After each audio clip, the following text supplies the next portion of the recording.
Every July 18th is World Listening Day. It's also composer and acoustic ecologist R. Murray Schafer's birthday. Rest in peace, Murray. Now, World Listening Day 2023 proposes 3 very interesting listening prompts. And I'll try to answer their questions in today's episode. Question 1. What can we learn from the listening practices of all listening beings? What can we learn from the listening practices of all living beings? It's a very good question.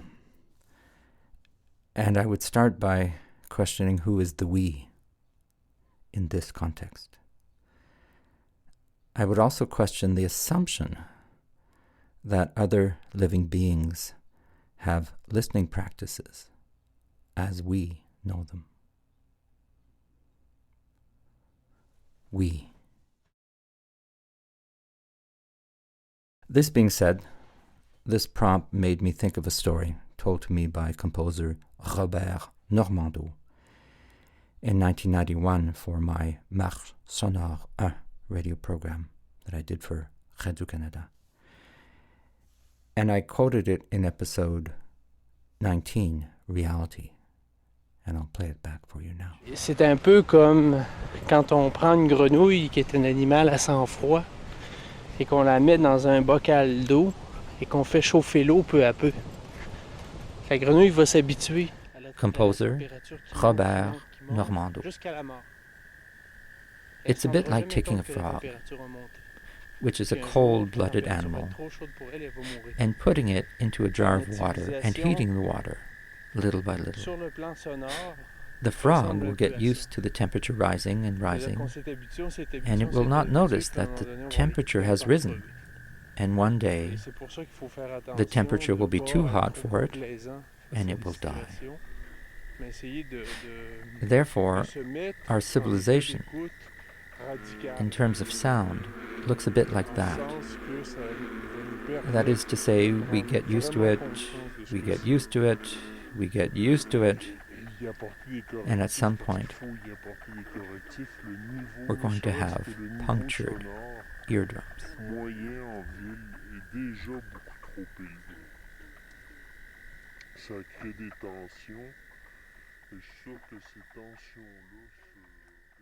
Now, the early 1990s were a time of great environmental awakening and action. In particular, the 1992 Rio Earth Summit. There was a sense that this was our last chance to change directions, to undo some of the wrongs of pollution. Ironically, things got much worse after 1992. Sadly, this window is now closed, and we find ourselves in very hot water, not feeling or responding to the heat, the smoke, and other signals that we're receiving. And so we're slowly boiling to death.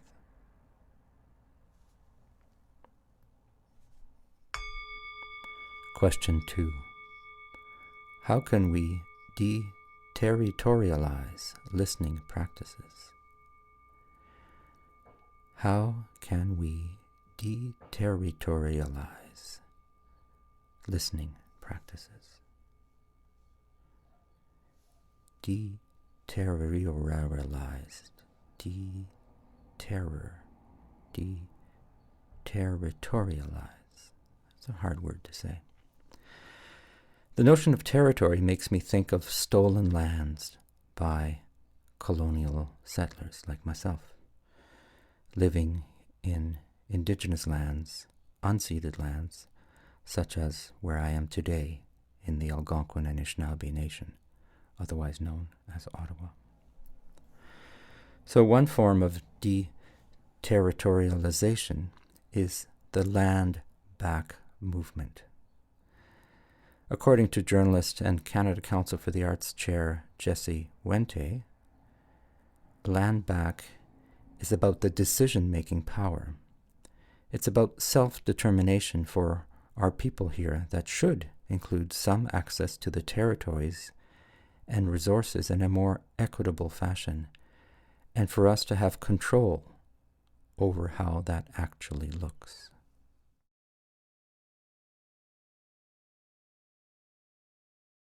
What does land back sound like? Well, just last week I published an episode about decolonized listening, episode 128, Revisited. Here's an excerpt from that episode. Now let me tell you a short story. On June 23rd, 2023, I had the pleasure and the privilege of attending Listening to ecologist, and I hope I'm pronouncing that right, otherwise known as the City of Vancouver.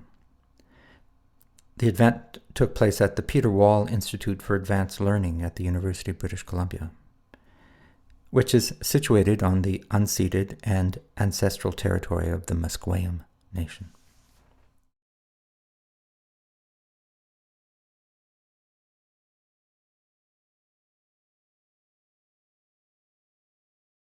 Now, as I sat in the room on a beautiful afternoon, a group of artists, all women, spoke about their week-long residency in ecologist, organized by Indigenous sound scholar and UBC professor Dr. Dylan Robinson.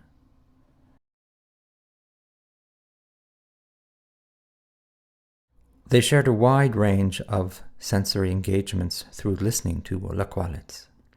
For example, how our bodies listen through the haptics of vibration, about hearing and feeling the voices of non-human relations, about how we can perceive the built environment with new perspectives, the air, waterways, and earth that surround us. They spoke about their encounters with the Trans Mountain Pipeline, their dialogues with animals and birds, their encounters with haunting vibrations, and their thoughts about the past, present, and future sounds of this region.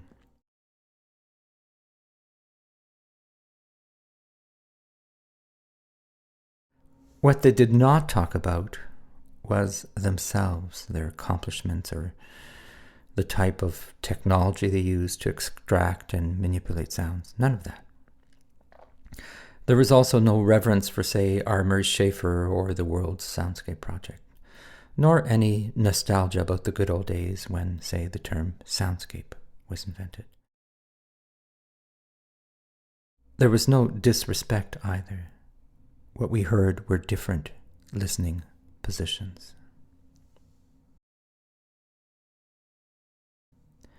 Stories, poems, anecdotes, images, silences, and prophecies. It was quite uplifting. Question 3. When should we listen more?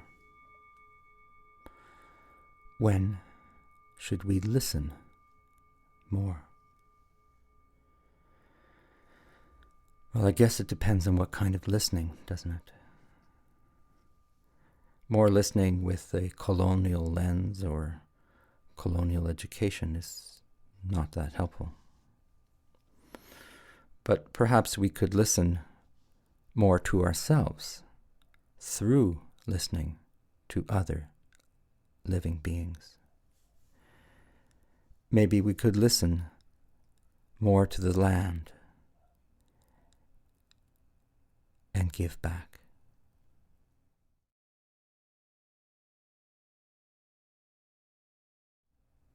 Warm thanks to my colleagues at the World Listening Days for your thoughtful prompts and ongoing commitment to listening by everyone, everywhere.